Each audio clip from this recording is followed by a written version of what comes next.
What if your greatest gift is the thing you literally spent years apologizing for, backpedaling from, knowing it was true, and then either not saying it or apologizing when you did? It's really interesting because yesterday, as we were talking, I was sharing the story of riding in the car with my daughter, getting all excited about, the thing that she was talking about and being like, yeah, and then you could, and then you could. And, to her, what she was hearing was that it wasn't good enough. And we had to stop it then in that moment and be like, no, honey, what you said was amazing and it excited me. And that's the way my brain works. And, in that moment when it happened a few years ago, quite a few years ago now, actually, more than 10, geez, I'm old.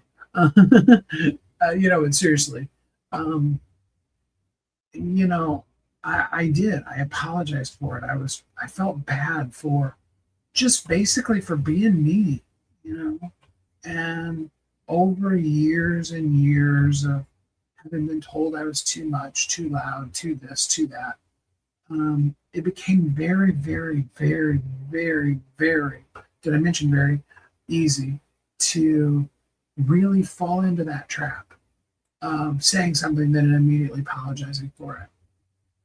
Now, the story doesn't stop there. And I'm so glad that thing came up yesterday during our lives so that I could talk to you today specifically because later on yesterday, I actually ended up in a situation with one of our clients that was bringing up a situation that, long story short, she has a coach that is somebody that I worked with like 6 or 8 years ago, and was asking a question. Not not a difficult situation. Okay, it was just simply getting to know each other kind of a situation. But the thing I realized coming away from that call with them, you know, because the question she was asking had very much to do with, the end of my second marriage. And a lot of those that are, things that have causes that I couldn't completely tell you what was going through her mind. Hey, Kate, glad to have you here with us.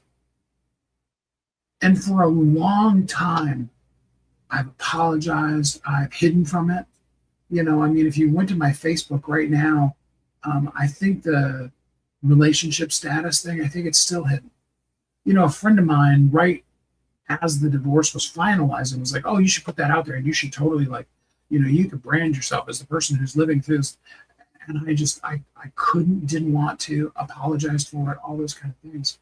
And there was a lot of times when I've hidden from that specific thing, not really talked about it and those kind of things. And I'm so glad that we've, even just the stuff we've done together this week and the talks that we've had in our lives here had happened before that conversation yesterday, because I was able to just very gracefully, graciously, without having to have to throw all the shade that, let's be real, all of us kind of want to, especially when we're talking about our ex, right? But I didn't feel a need to do that at all. Or, talk trash about the person who, for lack of a better term, was totally on my ex's side.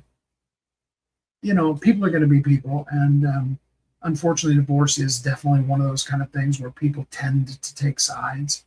Um, and that's not what we're really talking about here today. But I was able to just really kind of just be who I am today, be real and natural and okay with the fact that, yeah, a horrible situation happened, something that I hadn't planned for, never intended, um, and God has used it for good.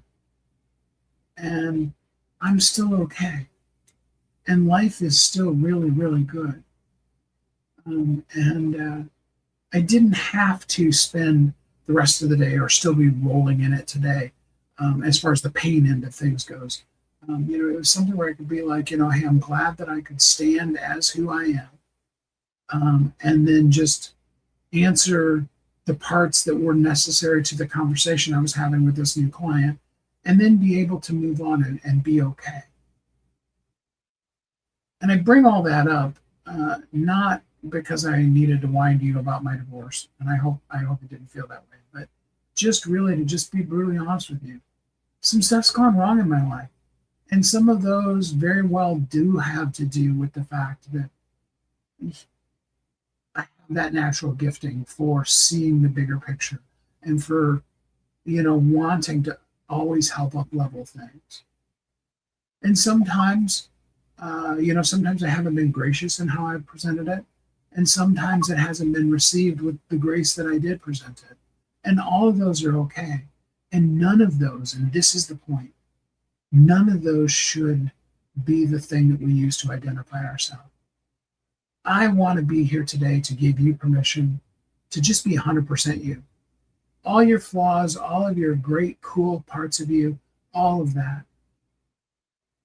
Somebody's waiting on exactly you, and you're totally worth it. So, my question for you today is, and I really do genuinely want to hear you answer this. What's something that people have misunderstood about you that you're now beginning, or maybe even right now in this minute, you can look and see it and see that maybe it was never a flaw at all. In fact, maybe it's one of the really cool parts about you. Think about that. Comment today. I would love to hear from you. I hope you're happy, safe, warm, and loved. But you know how special and wonderful you are. And that you can just share you with the world today. And until we're together again next time, I hope you have a great week.